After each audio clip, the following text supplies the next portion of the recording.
Hello! Third book haul of the year and my third attempt at filming this video. Can you actually see the... I can't tell, it's too bright behind you. Anyway, my third attempt at filming this video. Goodness. First attempt. Hadn't touched the camera for like weeks, so I rambled on for 40 minutes. Too long. Second attempt. My battery kept running out. So it was in bits and pieces and a little bit of rust. And I'm like, it's not too terrible. But when I started to edit it, I realized the basically you were way closer, couldn't see the books, and I had forgotten 3 books and had still to get one delivered. So I'm like, 3 times the charm. So, hello and welcome to my channel where I do my best to talk about books and sometimes about writing, although I haven't done that for like a while, quite a while. But yeah, reading or writing, both are very fun hobbies for me. And right now we are gonna go over the books I've bought for myself in the past, I want to say 3 months. I really want to say 3 months. Yeah, let's go with that. Sounds good. Honestly, I don't know where to begin, so let's just start with this one. This is Martha McDowell's Gardening Can Be Murder. Very lovely book. I've already read it. And this is actually inspired by Kate Kavanaugh. She has a channel here on YouTube where she talks about her writing, and on occasion she mentions some books that she uses. And this book is a lot of fun. It has a very comprehensive... Well, I was going to sound really intellectual here, and I'm trying to figure out what I was actually going to say. This book talks about plants and about writing about plants, using plants in your writing and constructing the story. So I'm gonna show you the table of contents. Right? It has a little bit about poisonous plants. It's about writing poison plants into your detective stories. And it does mention, like, you know, setting, motive, means, clues, suspects. And a very interesting part of this is also the chapter where she talks about authors and their gardens. And honestly, Kate Kavanaugh didn't mention this as a recommendation. Like, she wasn't like, and this is, at least I don't think she did. But I'm like, that's a book, and it has a really interesting title, and I'm like, I want it. And also on the dust jacket, like plain on the back, but this, love it. And just the simple, elegant artwork. Let's see. Now I don't think that I got a lot of hardbacks. Although it always surprised me how many hardbacks I actually end up getting. Most of those are pre-orders. Yeah, I got this on discount. It's Pollyanna Wilkinson's How to Design a Garden. Mainly because I have a dream that one of these days, it's only ever going to be my dreams, but one of these days I'm going to own a house with a garden.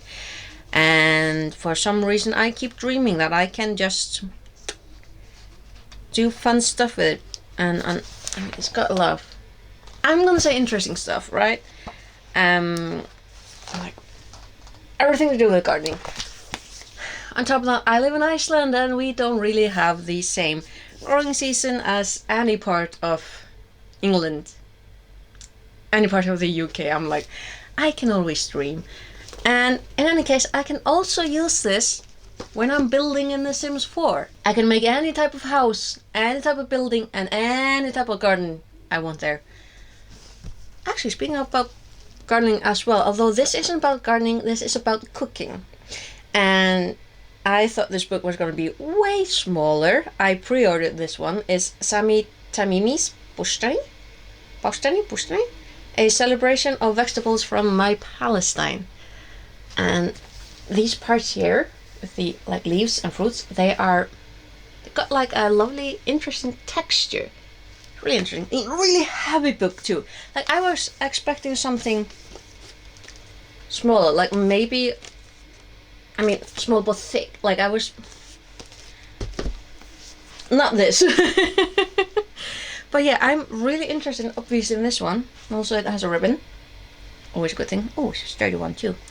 But like cookbooks, I always find interesting, especially when they are celebrating something very, very foreign to me. And obviously, Iceland doesn't really have a lot of fruits or vegetables. So whenever I learn about more fruits or vegetables that, you know, other nations have the benefit of, I am very, very interested in. Not that I'm a big cooking person. I'm like, telling on myself here. Oh, actually, more on growing things. Simon Aykroyd's Grow Your Groceries. I like this one. This is such an interesting book. It's literally about just like taking things that you buy from the grocery store and literally just regrowing at home. It's very, very interesting. And also, quite a few of these things are doable. And I mean, I do know a lot of people who have been doing things like regrowing like salads and, you know, stuff like that. And it's just things that you try out, like avocados. What was that pronunciation? Avocados, apples, pears, lemons. I got some very lovely little lemon trees. They don't grow anything, but they are themselves extremely interesting. They grow little thorns. I really quite like them. They are interesting plants. Let's see. Oh, I'm just gonna tackle the stack next. Bill Wood's Let's Split Up. This is this is about, honestly, a group of kids solving a case where the hot it couple, Brad and Sally, are brutally murdered in a manor at the edge of town. So a group of friends investigates, and one of them is called Buffy. That's probably one of the reasons I was so interested in this. But also, pretty soon I saw Gavin of Gavin Reads It All talk about this book. And I am such an easily influenced person. I'm like, show me. Let's see. Alexia Mason's Rock Paper Killers, Telling the Truth is a Dangerous Game. And again, this is about a group of 5 Dublin teenagers arriving at a rural coastal college to cram for the final exams, and one of them dies. Reminds me a little bit of One of Us is Lying. I'm pretty sure that also involves like 5 kids, and one of them dying in a very mysterious circumstance. I'm like, So, yeah, going down that rabbit hole.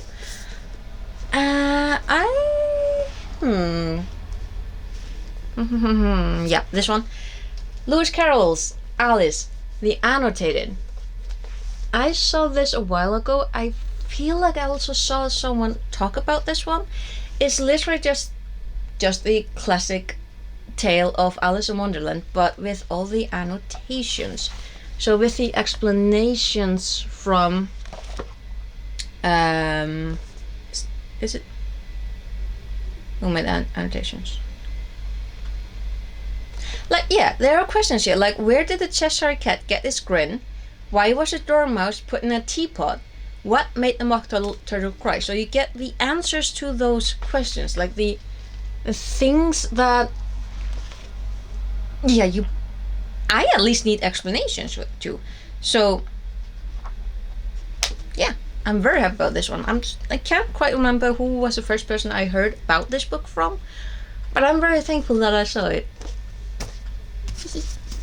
This was on a discount pile. It is from the British Library of Tales of the Weird, edited by Aaron Worth. It's Spores of Doom, Dank Tales of the Fungal Weird. And this has a collection of short stories by, honestly, very well-known authors. Like, here's Edgar Allan Poe, H.P. Lovecraft, H.G. Wells, Charlotte Perkin Gilman, and Julia Horatia Ewing. There's only 2 female authors. But yeah, it's got, like, I feel like this is a bit of a spoiler because the story by Edgar Allan Poe is The Fall of the House of Usher. And I haven't read The Fall of the House of Usher. I think I've got it in another collection. But the fact that it's in here in a book that is dedicated to basically fungi, I think it's telling on the content of the classic story, and I'm like, I've always been intrigued by that story, but now I'm a little bit more intrigued. Because fungi are interesting. Another from the discount pile, Waterstones. I'm pretty certain I bought all this from Waterstones. Yeah. This is C.J. Farrington's Death on the Trans-Siberian Express. And not only does it have the Trans-Siberian Express, the main character is Olga Pushkin, railway engineer, 3rd class, and would-be best-selling author. She has a hedgehog called Dmitri.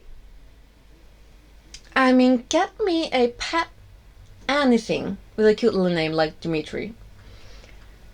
And the death on the train is an American tourist.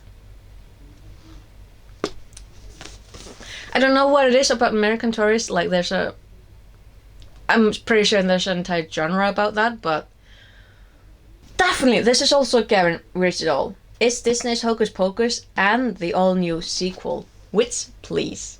So this is the original story about the Sanderson sisters, and the story of 25 years later. I saw the movie decades ago, right, and loved them.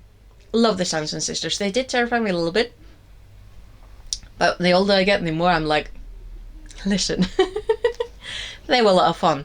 Whole lot of fun. So I am very excited about getting this book. Another little witchy book. And ooh, were these... I think these two were pre-orders actually. And FOMO. Absolutely FOMO. This is Sarah Beth Durst, The Spell Shop, that has been all over the place. And this is about a woman who basically has to return to her hometown with a sentient spider plant named Cass. Little pets with interesting cute names. A sentient spider plant. I kinda don't care what anything else in this, what happens in the story. It has a sentient spider plant. T. Kingfisher, all over the place. I do have other books by them. This was a pre-order. It is A Sorceress Comes to Call. And the main character, I believe, is a daughter of the sorceress. I think she's rather young. Obviously, the daughter is being abused because of how the description is on the back. And her mother, the sorceress, is trying to charm and get married to this squire. The daughter doesn't want her to marry the squire because the squire is a bumbling gentleman. And then there's the squire's sister, who is kind of intelligent, called Hester. And she clocks on that there's something not right between mother and daughter, and yeah, toxic mother and daughter relationship. I'm like, this is another pre-order. Mallory Arnold's How to Survive a Horror Story. And I kind of feel like I've seen someone talk about this. It might be Kayla from Books and Lala. Might be. Oh. Might be, but I'm not gonna swear on it. So this is about 7 authors entering a manor that used to belong to this legendary horror author named Mortimer Queen, who passes away from an unfinished manuscript. So these 7 authors are called in to compete for the honor to complete the manuscript, but then they have to survive the manor that is described as still very, very hungry. It's a hungry house. And I'm like, horror authors and a hungry house. It kind of reminds me of another book that I kind of want to buy, really want to buy actually. It's called Kill Creek, that also has authors in a house that seems to be influencing them.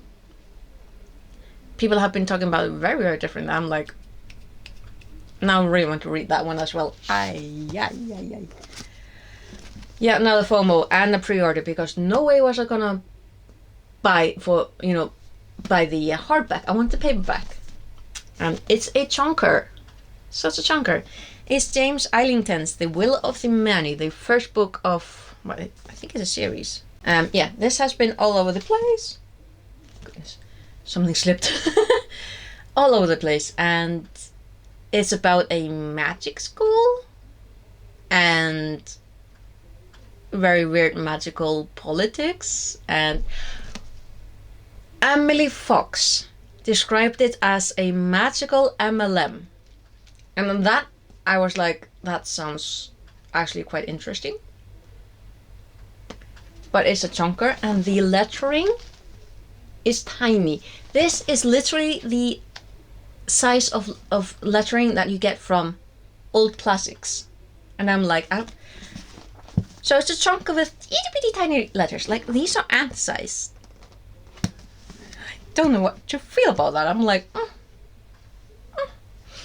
Actually, I told a lie. No, wait, I did not tell a lie. Retract it. I almost bought this off of Amazon. Which is what I will need to do if I like this first book. Because Waterstones carries the first 2 books, but I do believe that this series has 10. It's Rachel Newmeyer's Tuyo, book 1. Tuyo is some kind of a sacrifice. So this seems like, this is a fantasy, might be a high fantasy, and it's about a winter country and a summer country and a war between them, and all the politics behind that. I don't really know a lot about this going in. Again, can't read it all. Like I said, I'm so easily influenced. He came across this Reddit fancy bingo. I was intrigued, so I looked into it, and it turns out I could do the entire bingo except for like one challenge thing. Can't remember what it was, but under recommendations, the one that stood out to me was Tuyo. And otherwise, I have every single other book. So I could do that challenge. But then I just read about this book. I'm like, I mean, I haven't heard about this anywhere, which I love. Like getting book recommendations about books that you haven't seen anywhere. Love it. So, yeah, we'll see about how I like this one. But it is a 10-book series, and I would need to get from Amazon. So one of my hardbacks, this is a pre-order. It's A Treachery of Swans by A.B. Poronek, who is the author of Where the Dark Stands Still. I do have that one, and I still haven't read it. I know, I'm bad. This is such a gorgeous edition. Like, look at that.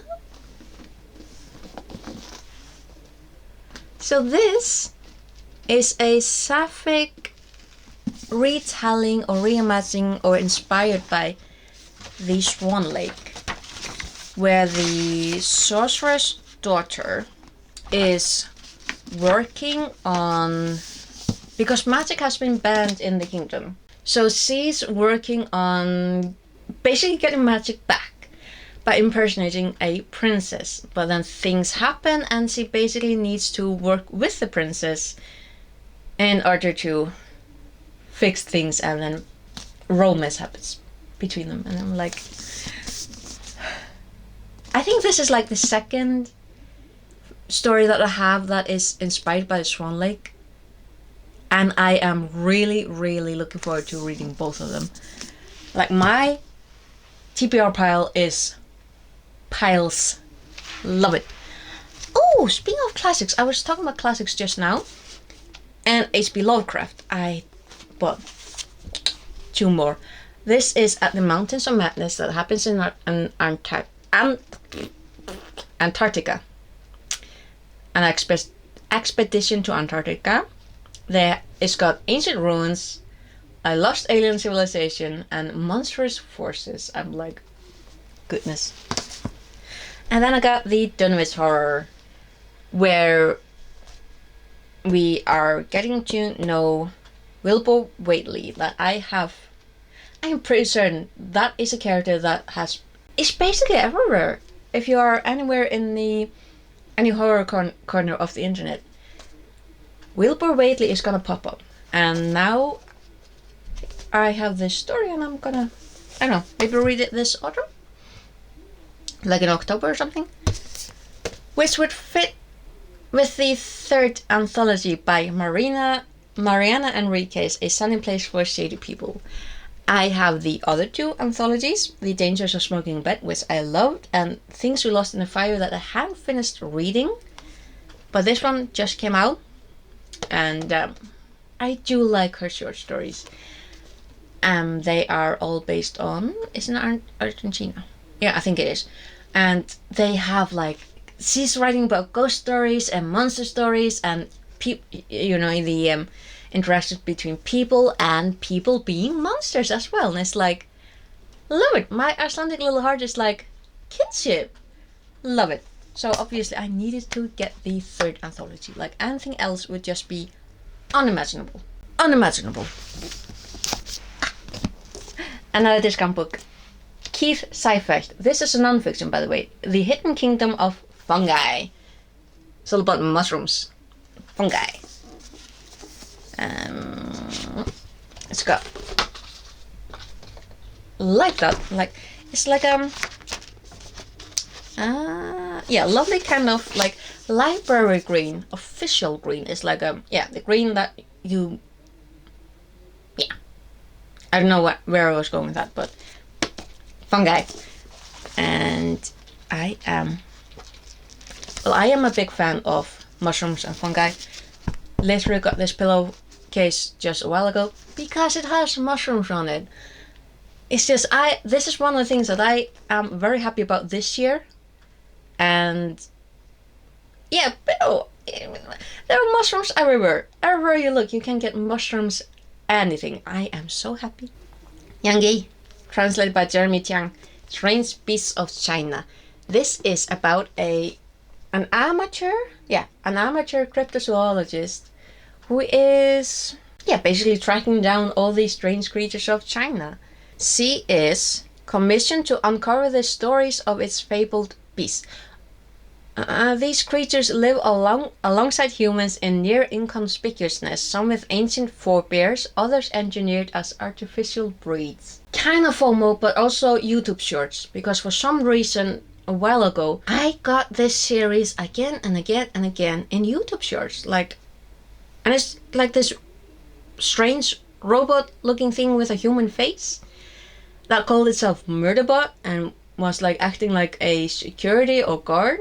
And the humans around it were just so dumb and disrespectful and got themselves killed by really stupid means by not paying attention to what the security bot thing was telling them, like, you need to run. Well, no, I don't. Dead. Then I found out that these shorts are actually from a Netflix series. I tell a lie, it's Apple TV Plus. Everything is Netflix. And they're actually based... It's a TV series that's based on a collection of novellas, and I believe 2 novels, but I didn't get those, by Martha Wells. And these 3 contain those 6 novellas, and I really, really hope that I'm gonna like them. So this is the first volume. It has All Systems Red and Artificial Condition. Volume 2 has Rescue Protocol and Exit Strategy. And Volume 3 has Fugitive Telemetry and System Collapse. And there is a novel that comes in between those 2, and it's called Network Effect. But I don't think I need to read that for the 6th novella to make sense. I don't think I need to. Now, another series that I'm actually really, really happy about. This is Omniscient Reader's Viewpoint, Volume 1 and Volume 2 of the... Why am I showing you the spine? The manhwa? Like, I've seen this series on the internet, and the fact that I can now I shouldn't be showing you that. It's like red.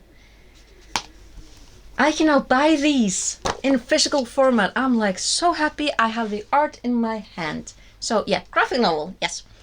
A graphic novel of a very well-known web novel. And what they also started is publishing it in physical form. So I have the novel itself. I have the first volume.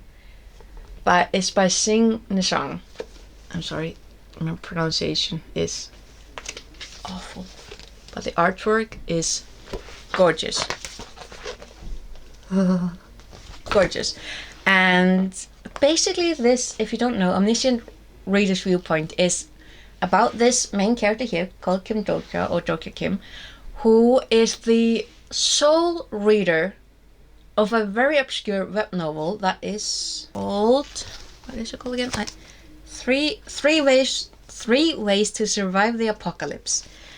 And as he's on a train with a co-worker heading home after a workday, well, basically the real world becomes the story that he read. He starts using his knowledge of how the story goes in order to survive. I'm like, so happy that they are starting to release these in physical form, because this is way easier to sit down with than to read it on the computer. I'm like, oh, the phone. I mean, phones have got a lot better over the years, but I'm still like, I would much rather have a physical book to read. Oh, and again, speaking of being easily influenced, and this time by Lego. So, apparently there was this TV series, animated series by Lego called Lego the Monkey Kid, that is based on Journey to the West. And I fell down a rabbit hole of not only YouTube shorts, but also videos and TV tropes and all of that. So, you know how you go down a rabbit hole and then you end up being like, I would actually like to read that? I got the 4 volumes of Journey to the West. This is the version that is translated and edited by Anthony C.U. And these are gorgeous. Like, this is the first volume. And just the artwork on this. And of course the main reason, I'm not the only one in this, but apparently the main reason a lot of people get into Journey to the West or remember anything from this classic story is because of the monkey. And the monkey is literally the reason why I want to read this in the first place. Like, it was a Lego monkey based on the original monkey. That would be Sun Wukong. It's literal monkey business. So basically this is about a monk with his 3 demon companions. The monk is a Buddhist and he's traveling from China to India to get these scriptures, Buddhist scriptures. And this is based on an actual person, apparently, who was larger than life, but he apparently did not travel with demon disciples. So yeah, there's a lot of things that obviously happen in this saga. And at some point, I really want to read this because of the monkey. And then I got 5 mangas. I got the 26th volume of Jujutsu Kaisen. I got the 13th volume of Spy X Family. And then I got the first volume of From the Red Fog by Mosai Nohara. This apparently takes part in England, in London. Don't really know any more than that. And then I found Disney's Twisted Wonderland, the 2 volumes. And these are apparently based on a video game that Disney made, based on their villains. I really want to say villains. Like, I'm pretty certain those are all the villains. And I never played that game, but as the internet really made sure that I knew about it. So that was apparently an otome game or a dating game. Yeah, I know nothing, no more than that. But it looks interesting. Like, the artwork looks really pretty, right? The characters look really interesting. I'm like, you know what? Let's go for it.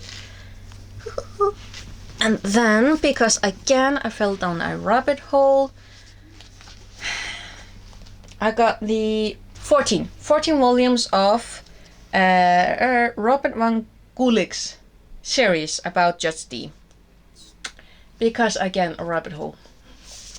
So Robert van Gulik was, I believe, a Dutch diplomat to China, and he basically just devoured the entirety of Chinese culture, language, history, and wrote about this Judge D, based on a real historical figure. And apparently these books are pretty popular in China. I don't know. They looked really interesting. So I got the celebrated cases of Judge D, the Chinese mace murders, the Chinese gold murders, the haunted monastery, the Emperor's Pearl, the Monkey and the Tiger, the Willow Pattern, Murder in Canton, the Phantom of the Temple, Judge D at Work, Necklace and Calabash, the Red Pavilion, the Lacquer Screen, and Poets and Murders. Murder. I keep adding an S to them. So yeah, I literally fell down a rabbit hole. And basically that explains like 18 of these books because of a rabbit hole. This is Uketsu's Strange Houses. I already had Strange Pictures. I read that for Gabby's summer ween. Basically Summer ween was a flop for me, but at least I read 2 books I really love. Strange Pictures, and then I straight away ordered this one, Strange Houses. I read it, loved it, and I've ordered the third book, that is Strange Buildings, and that one will be out in next year. I think maybe March. And this one is really, these books aren't really about the people who are in the thick of the mystery, for the most part. This is more people from the outside looking in and figuring out the mystery based on strange pictures and strange blueprints. It's essentially like a bystander horror thriller story. I found it really interesting and I liked it. I really liked it. This is why I pre-ordered the third book. And here are the 3 books that I forgot last time. I forgot the craft books. Goodness. Here is Sam Sabiro's My Granny's Grey Wardrobe. And I've actually started working. Still haven't finished the cocoon cardigan. I just need to do the ribbing and I'm finished, but I've been procrastinating this summer. And then I got Melissa Bradley's Kawaii Crochet. Like these adorable little things to make like a pumpkin, and basically you can just see on the front. What you see is what you get. And because I don't know what what's the word? I don't know the word. Restraint. Apparently, I do know what restraint is. I restrained myself to 2 books about the same thing, because this is Lauren Espy's Whimsical Stitches. It is also really, really cute amigurumi. So both of these books are really, really cute, and this one I find very useful. And then, last but not least, my last pre-order for this season, for this episode. Literally arrived yesterday, and it is the 4th and last book of Rebecca Thorne's series. This is Alchemy and a Cup of Tea. Look how pretty that is. And this sprayed edges. Goodness. It's a lovely purple and it's signed. What is signed? Yes. So yeah, this is what's the series called again? I can't remember what it's called. It doesn't say in here. I'm gonna call it the T Quartet. It's a sapphic love story between these two women, and it's really, really cute. It's got a lot of story to it too. It's got a lot. So yeah, these are all the books that I've got in the past. Well, I'm gonna count August as well, like 3 months at least. How many books are these? 55. Okay, that's not so bad. 55 is a lot. It is a lot. But yeah, I did buy, actually, so it's the last book of a series. I've got, a set of novellas. I've got what I can get of this series. I'm continuing 2 more, and I did get the 4 volumes of a Chinese classic, and started my collection of Omniscient Reader's Viewpoint of both the graphic novel and the novel proper. I feel good. I feel so good. So yeah, that does wrap up my 3rd book haul video of the year 2025. If you've read any of these books, if you're basically have opinions on these books, do tell. I have read a couple of them. In my defense, I have read a few of them. But yeah, looking very much forward to continuing my reading. Oh, it's gonna be so cool. And yeah, so thank you very much for watching this video. I hopefully will see you again in some other video of mine. And until then, take care, and I'll see you later. Okay? Bless.